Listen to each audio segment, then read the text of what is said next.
the microphone is supposed to be connected. We'll just leave it like that for right now. Just leave it like that for right now. Don't want to interrupt in the middle. You all have to, I'm going to be on you till you get this stuff right.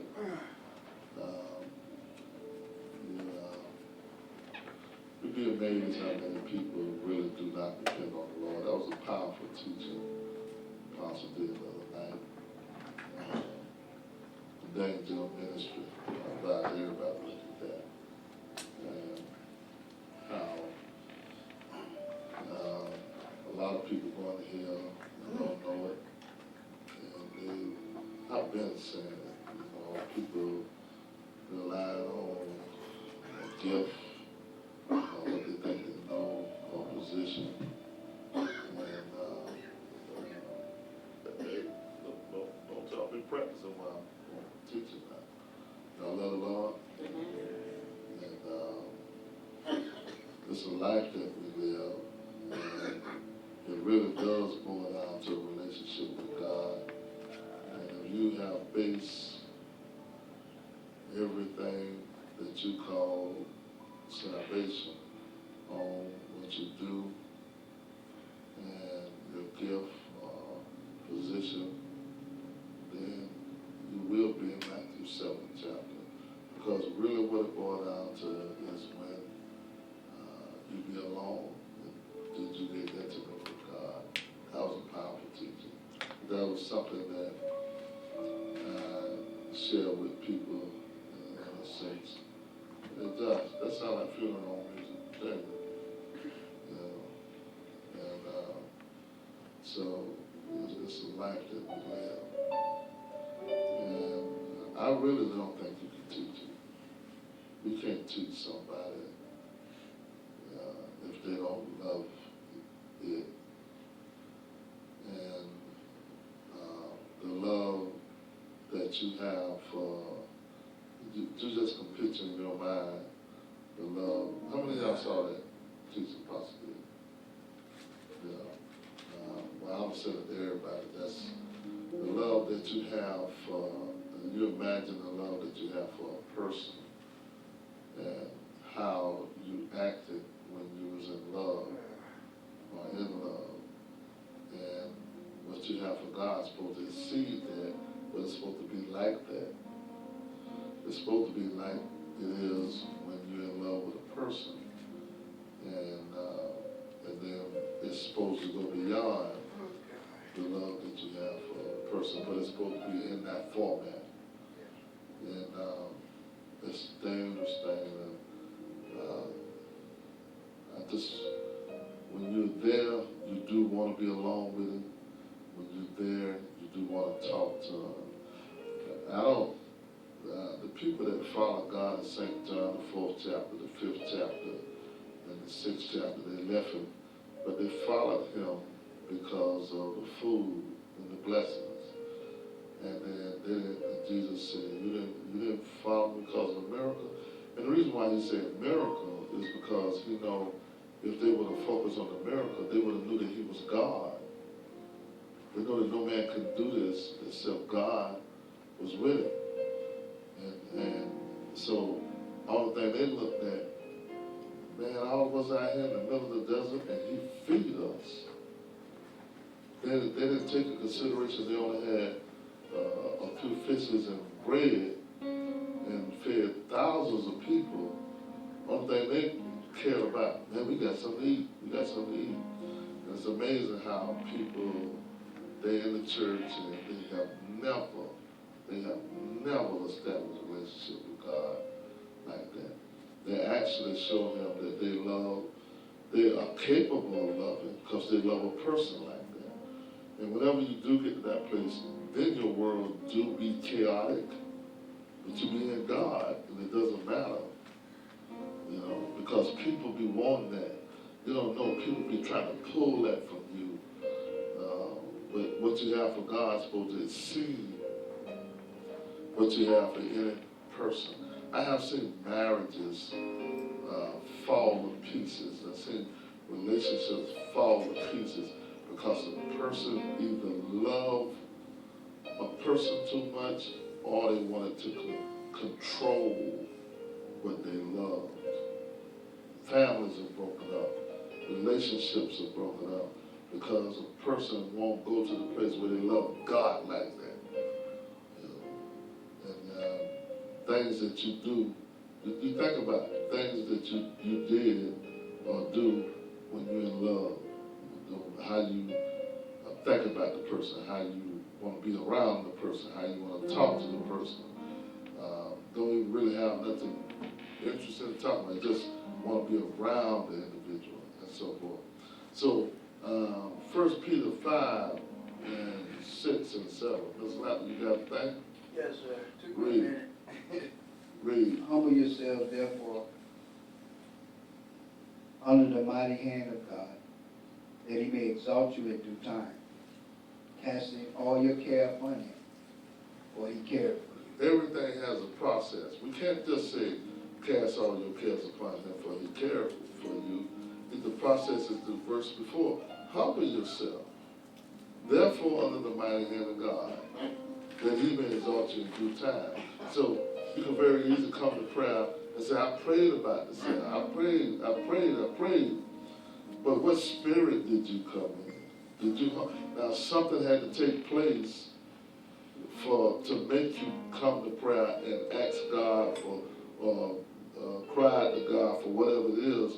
But how did you respond before you came to God? You say, humble yourself, therefore, under the mighty hand of God. Humbling yourself in prayer is not enough.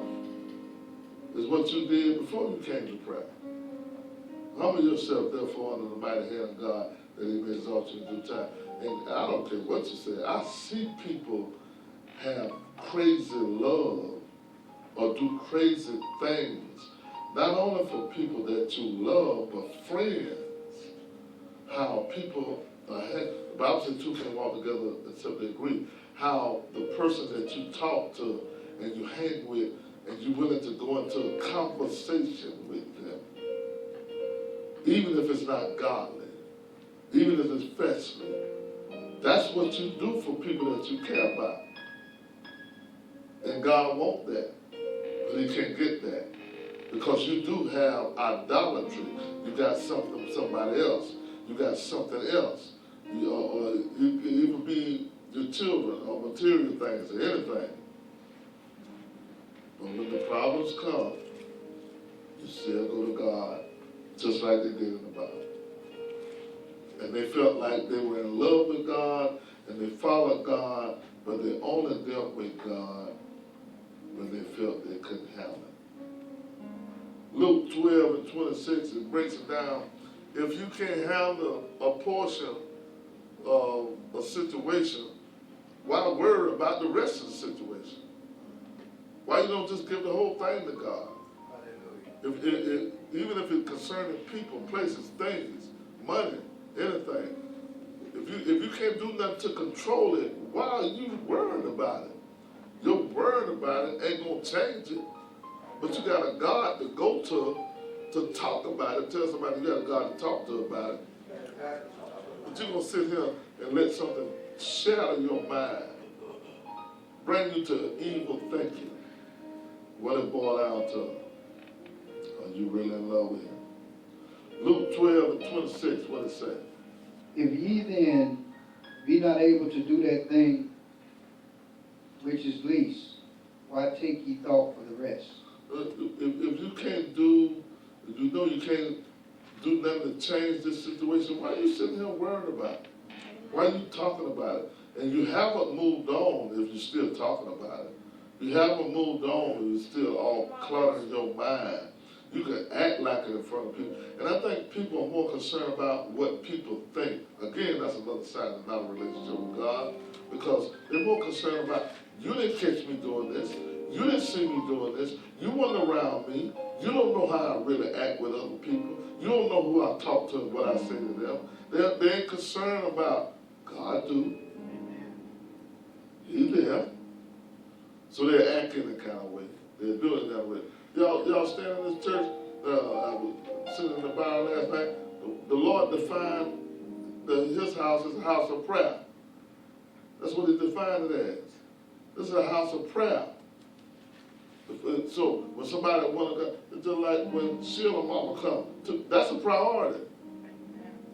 I don't care what kind of program you got. I don't care if anybody walking here want to be saved. But you want to sit here, even if another individual want to come in here and pray. I don't care what you're doing. Prayer trumps whatever you're doing. The only other thing that trumps prayer is the word. That's it. So it's the word, it's prayer, then it's praise. Your other stuff don't trump these things. First thing, tell somebody to keep the first thing first. Better keep the first thing first. What the Bible says, Philippians 4:5-7. What it say? Let your moderation be known unto all men. The Lord is at hand. Be careful for nothing, but in everything by prayer and supplication with thanksgiving, let your requests be made known unto God. And the peace of God, which passes all understanding, shall keep your hearts and minds Now, in Christ prayer, Jesus. so the word is the first process, the prayer, and then, now notice, again, a process. He said, be careful for nothing. That means anxious for nothing. But don't be acting like you're so anxious, I gotta have this, I gotta have this, you know, I want this, I want this, I want this. He said, be careful for nothing. But everything by prayer, this is why I trump everything else beside the word. You know, a sinner coming here and want to be saved. What we got to do with him? What we got to do with a sinner that come in here and want to be saved? What we got to do with him? Taryn is praying. We got to pray with them. And what else we got to give them? To bring them to the place that they believe. What we got to give them? The word. So your praise don't come before that? Don't nothing else will come before that? That person got to have the word for them to believe to receive the Holy Ghost. And I don't even know if she'll know. Your mom told me she's been watching my teacher for a long time. God be bothered with. And the Lord told me this morning, now you see why the fight is with us on social media? She said, I go to sleep watching your teaching. And the Lord told me a while back, he said, if they ain't listening to you, it's somebody out there listening to you. I'm saying, Lord, it's just a fight with this social media. You know, I mean, I get tired of bothering people. I'm the type of person, I get tired of bothering people. You think I like doing this stuff? No, I don't. I be wanting to cut you loose. I want to leave me alone. That's what I be wanting to do. The Lord be begging, saying, all right, now let me return. You know, don't do that. You know. So don't be thinking that I'm having fun bothering with you. And then when she told me that the other night, and I got up this morning, the Lord said, you see why? You're being fought with the sound. He said other things that I don't say because it'll hurt people. He said things, he said specifically people. And I know it'll be hurtful, but what I do is encourage people. And he said to me this morning, he said, now you see what her mother said? She be going to sleep listening to your teaching. He said, I been listening to you. Did you know that show? Yes, sir. She cut the cable off months ago. So she stopped watching. What they got to do with her listening to my teaching? Because when she started, she stopped watching cable. So Oh, she just cut okay, it off. that Deacon Brown spirit. Yeah, okay. Because he's hooked on cable. He can't live without it. You know? And she said, I'll be listening to, and the Lord be dealing with me. He said, get this social media going, get it going. You know. And YouTube been heavy on me. That's why they kick me off. I can't do it with my phone no more. And other people can do it with their phone, but they won't let me do it with my phone. You know, so God knows what he's doing. He forcing me to use this. And I was saying, Lord, do I have to buy one of these for every church? That's too much money. $5,000 per camera. So that's too much money. See, because I'm so tired of having, I can just hook the thing up and leave it. But I can't. I gotta travel with it. Y'all love the Lord?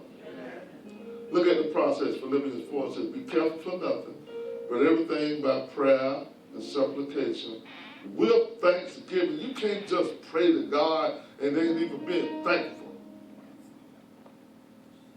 How can you, Shirley, you ought to be thanking God like I don't know. Man, I wish my mama was walking in here. Amen. My goodness. You done witnessed the Leo and you up there singing, you doing stuff this year I ain't never seen you do. Why in the world, how in the world you gonna let the devil fight you in your flesh, in your mind? You should be so busy telling him thank you, you ain't study what the devil say. Lord, I thank you. Got my mama here. Got my mama here. And you know what she said? From watching you. And then, well, I just tell that devil, I don't care nothing about what you say. You must be brave. I don't care what you try to give me. I don't care what. And man, what price you gonna put on your mama? And then she told me last night. I said, man, your mama might go far than you. I believe she is. You know. That's not y'all car, the new car seat, that's that.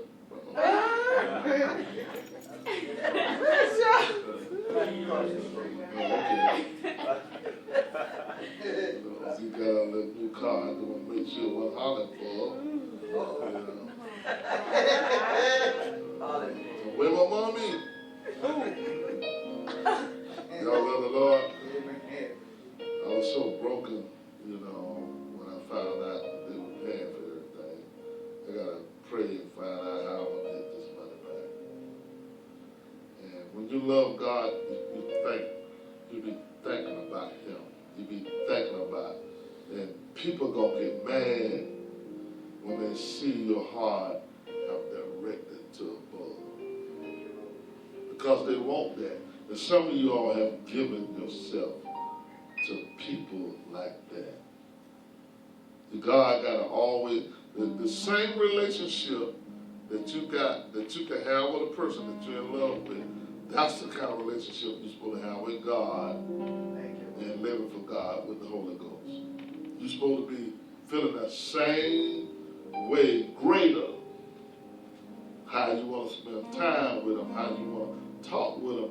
And a person will get upset when they see they can't have that with you no more. You know, he got me. He got me. And it don't make no sense when a person don't mind going into a room and just sitting in a room alone.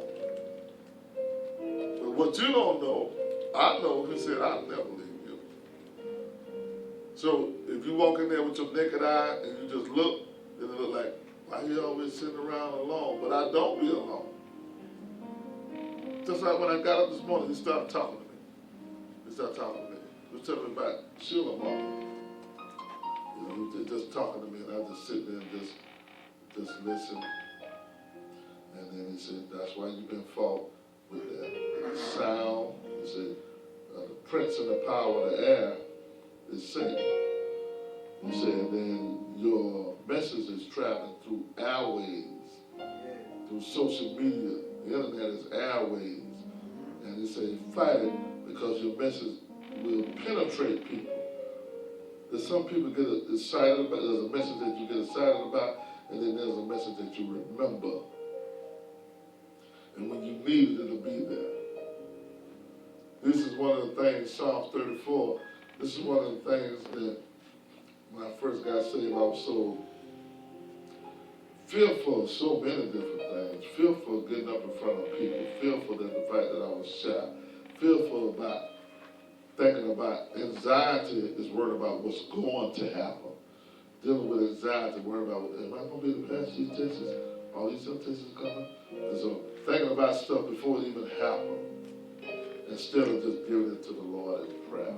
Tell somebody you got to give it to the Lord in prayer. Give it to the Lord in prayer. Psalms 34 and 4. You got to know that God will do this. Read. I sought the Lord, and he heard me, and delivered me from all my fears. God will deliver you from all my fears. This is one of the scriptures that I pulled out as a young brother in the church. I had just got saved, young minister, and I pulled this out. I think it was about 3 years before I started preaching. I had been saved about 3 years before I started preaching. So the 3 years, and then about the first 5 years of being a minister, God had to deal with me about all my fears. Since I was shy, y'all know how the enemy fight you. Leo, you finna preach tonight, right? So it should be a little fight going on. I got to preach tonight, and I need to study. And I wonder if I'm going to say the right thing, when I'm going to preach the right thing. All that run through your mind before you get up. Amy, you got to speak too. So all that stuff be running through your mind. Good where Amy come bother me 2 or 3 o'clock in the morning about the word of God. I know something going on. I got to teach us about it 2 or 3 o'clock in the morning. That stuff, see, you can't even sleep. You be thinking about it. Then you're going to read. Then you're going to pray. Because you're thinking about, well, I got to get up. What am I going to get up there and say? And then the Bible lets you know, you don't take no thought of that. You just study. You just pray. And he said, when you get up there, our spoken word, and you take your study sheet, and you study, and you might have it sitting up there, and then when you get ready to speak, the spoken word is, you can look at that sheet of paper, and then a thought come in your mind, and you start talking, and then you can't even look back at the paper, because the spoken word is coming. Looking back at the paper takes you from the spoken word. That means God is speaking through you. Just like he spoke through you in tongues, and now he's speaking through you in English. I have literally been in a position where I'm sitting up there preaching and teaching, and say, man, I want to hear the sound. And it's coming out my mouth. Because I know I didn't just study it like this, but it's coming out my mouth. Like, man, let me just sit back and listen to what's coming out my mouth. Because this I'm eating it too. The spoken word. Psalms 142:2. What does it say? I poured out my complaint before him. I showed before him my trouble. Are you giving God your complaints? Are you giving God your troubles? Or you sitting around worried about it? Josh just filled out his application for the passport. And I started wondering, is it going to come back in time?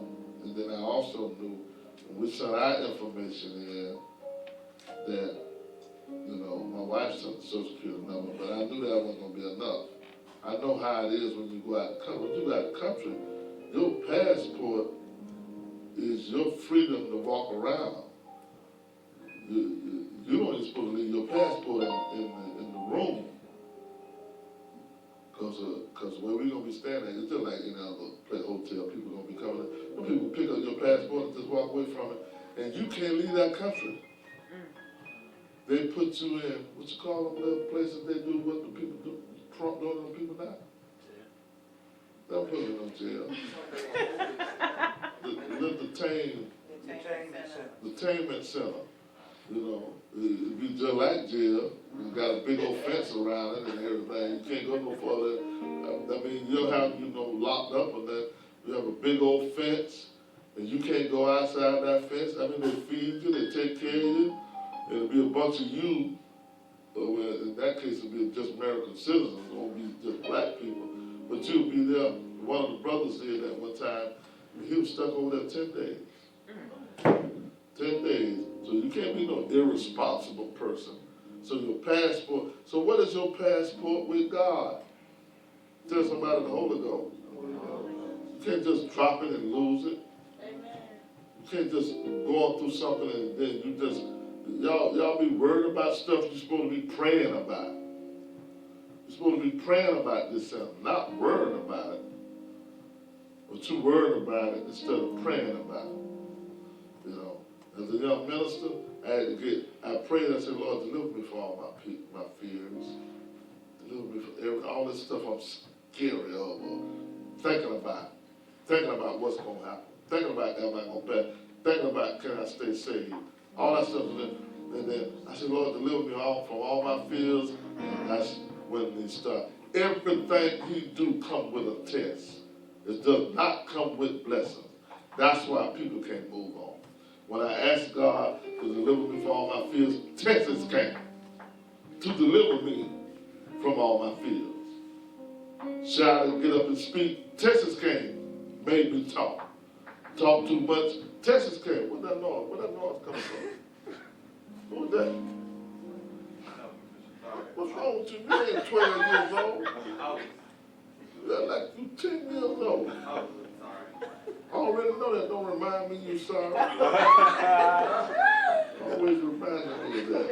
Quit telling me that. I'm trying to forget it. Y'all love the Lord? Just about, I'm just trying to be saved. I'm just trying to be saved. And deliver me from my fears was him getting me from around certain people so they wouldn't affect me in my future with God. So I allow him to sanctify me from everything that's not like God. Any questions? I'm going to say it now this evening when we come. If I'm coming back today, She said she come every day. she want the Holy Ghost. That sister want the Holy Ghost. So I don't know if we go in the little room or not. I might go in the little room, might stay out here. Little tables and furniture out here. Any questions? All right. Yes. So, I mean, what kind of I need a microscope to find out you really had. Yeah. You know how like, I don't know, what it is. Like, say like, how you, I'm gonna use you, that's okay, sis. Say like my mind, I feel like, okay, I'm gonna bless town, but it might not be the will, you know, how you know if it's God or you, like, you know what I'm saying? That's a very good question. Somebody else just recently, matter of fact, it was Shanice, and I was saying something to her about, let's go to Malachi. I was saying something to her about how she going around buying everybody dinner, but that was her way of overcoming something trying to get her mad at a person. She overcoming evil with good, and I was telling her that's fine, but God have given the church that authority, not you, because you can just bless your friends and family. Look at the 10th verse. What it say? Malachi 3:10. What it say? Bring ye all the tithes into the storehouse. You're supposed to bring everything that you're trying to do. You're supposed to sow your seed in the storehouse. That's the church. You bring everything to the storehouse. In the storehouse, I know, Rachel know, being Rachel know, who tithing, who not tithing. You can bless somebody who ain't tithing. Now, look at him. Look at this. Go back to the 8th verse. Start reading the 8th verse. Will a man rob God? Yet ye have robbed me. But ye say, wherein have we robbed thee? And tithes and offering. Ye are cursed with a curse, for ye have robbed me, even this whole nation. See, since you don't know, we don't go around telling y'all, even if you tell me you finna bless somebody or something, I ain't finna say to you, they don't pay tithes. I don't say that to you. You're supposed to get a storehouse that authority. The storehouse know who really in need and who just won't. Because you can be trying to bless who you like. There are some people that are really in need, and there are some people that are not. Now, what we do, what we're supposed to do, now how do the storehouse handle it? Let's go to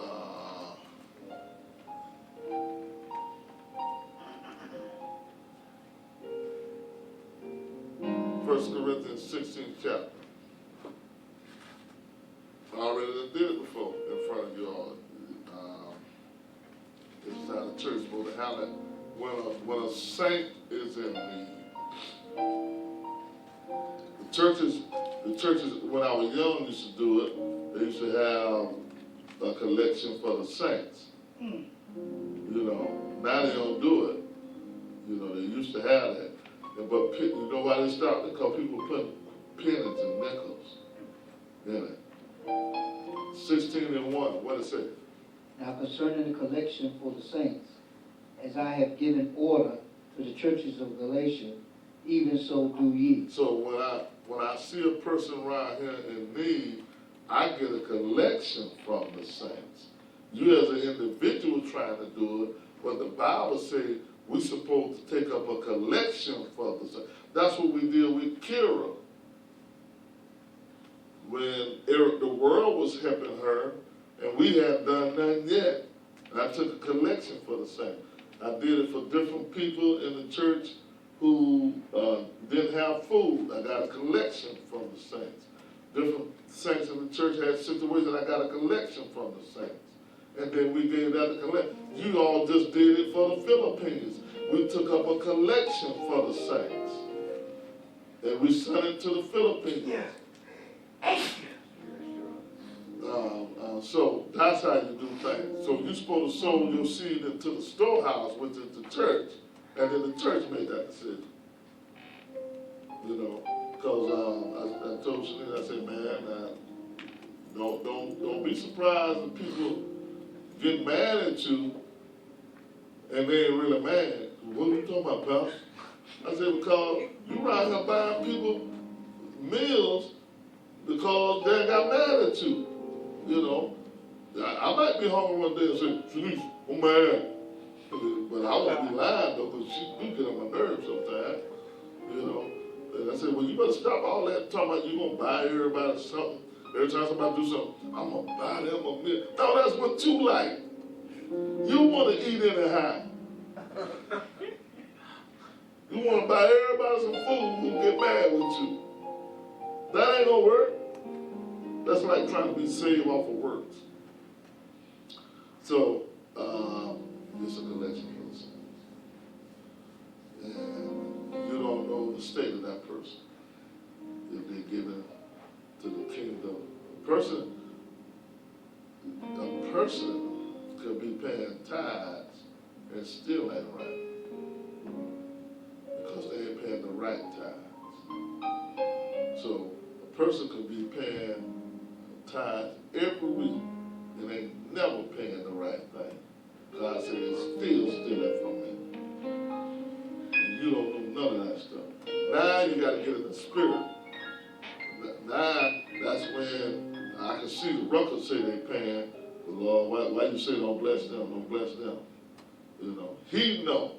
Oh, they gave you something, but they ain't gave what they were supposed to give. God the one that know that. So, just paying tithes, and then we saying tithes, but he said, would a man rob God with tithe and offering? So offering is the only money that you give to the church. If you think about it, you paid your tithes, and then whatever, that was God's money. Now when you give an offering, that's you giving.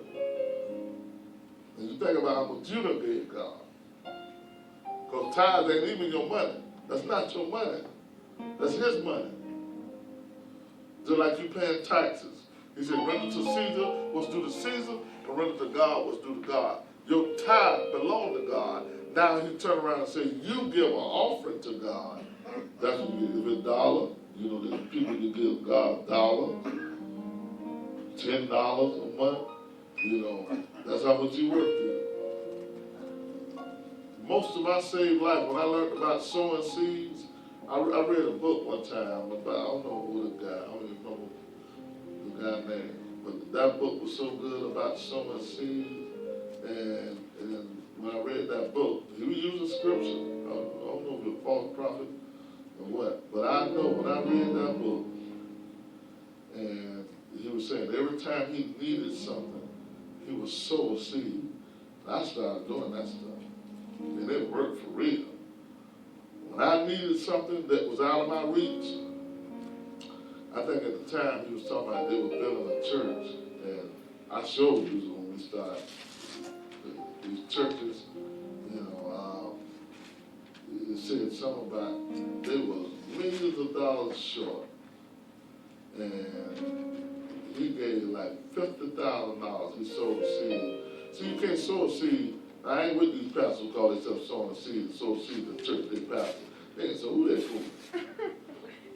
But I took $50,000 and I sowed a seed in the church that I pastor. And you gave money to yourself. What you did, you know, you got to sow a seed. That's why the Lord tells you all to give it to the storehouse. Not to your kinfolk, not to your friends, not to who you want to give it to. It's a sow it to the storehouse. You know, and then I started doing that. You know, I had told myself whatever the pastor asked for, I was gonna give it, and I do that. And when the pastor asked everybody for $100 one time, I had $101 in my pocket, and I said, well, I have $1 at the church, and then after I get that dollar, I said, man, and that spirit started talking to me about that dollar. I said, I'm getting it all, huh? You get the dollar too.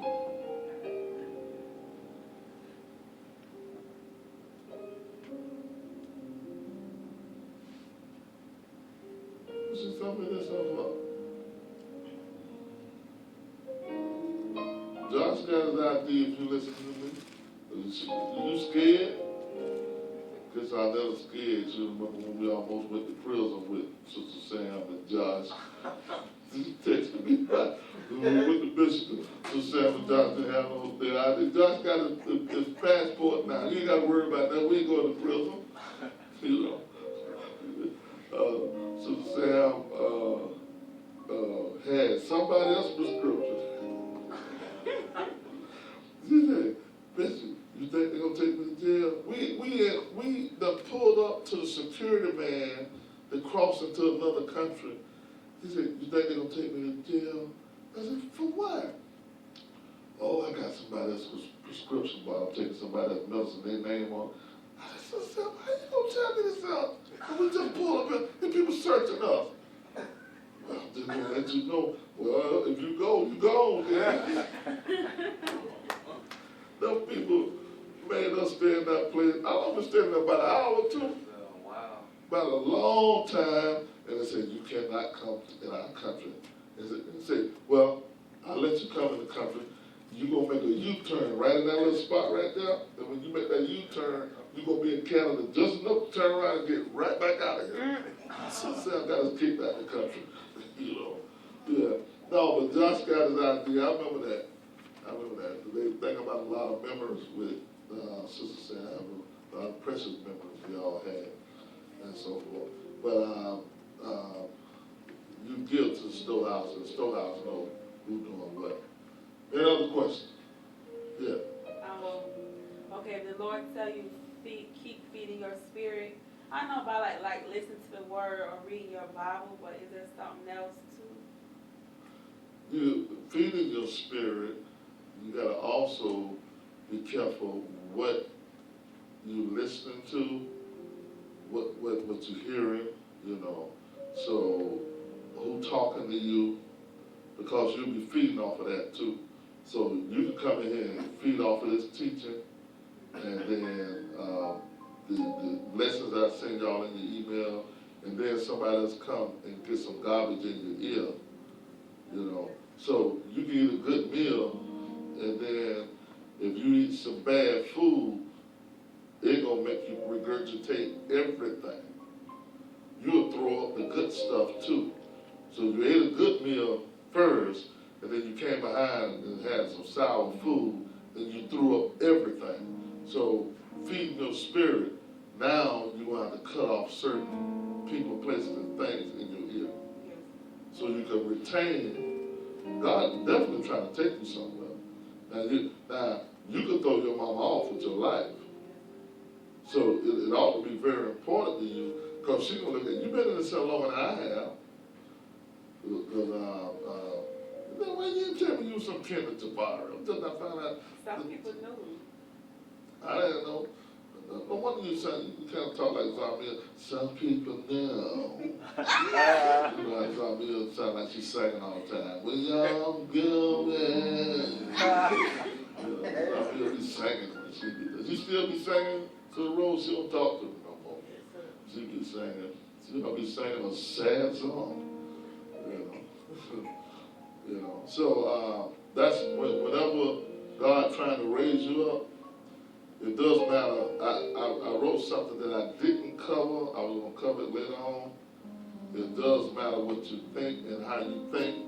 So when you, I was praying for Cooley because I saw how he was sincere, but you also got to be careful who you hang around.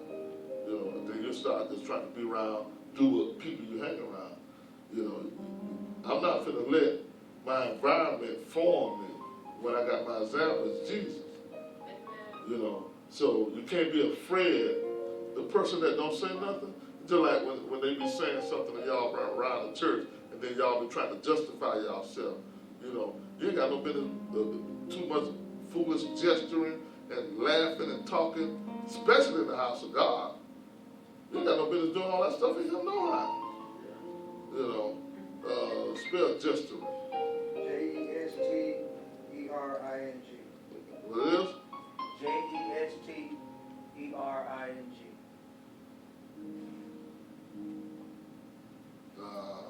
Gesture. Jester. You are. Huh? You are.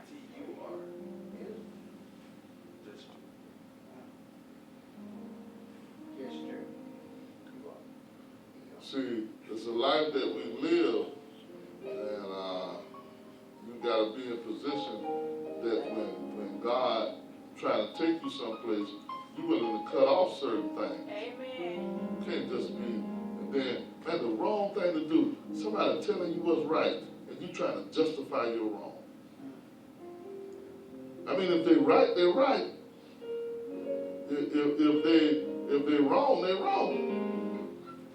You know, but if somebody trying to tell you what's right, then you receive it and say, oh, okay, I just learned that. You know, let's go to Ephesians 5 and 4.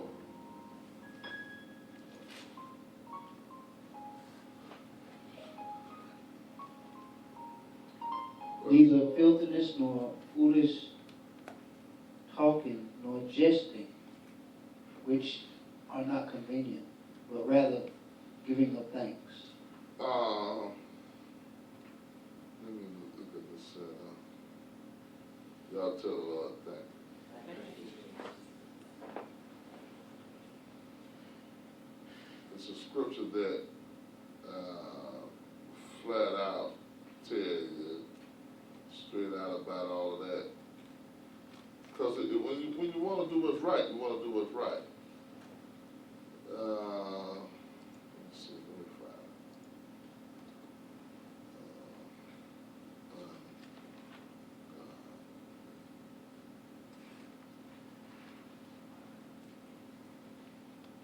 Go to 2 Timothy 2.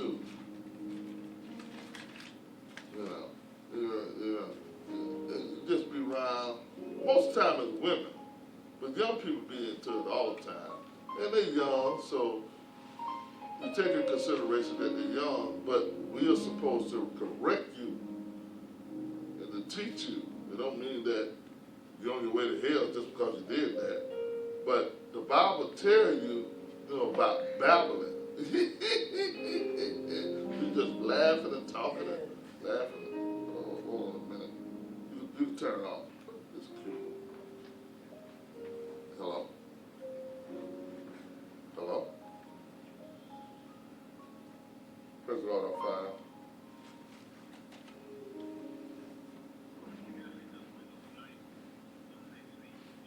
5. Okay.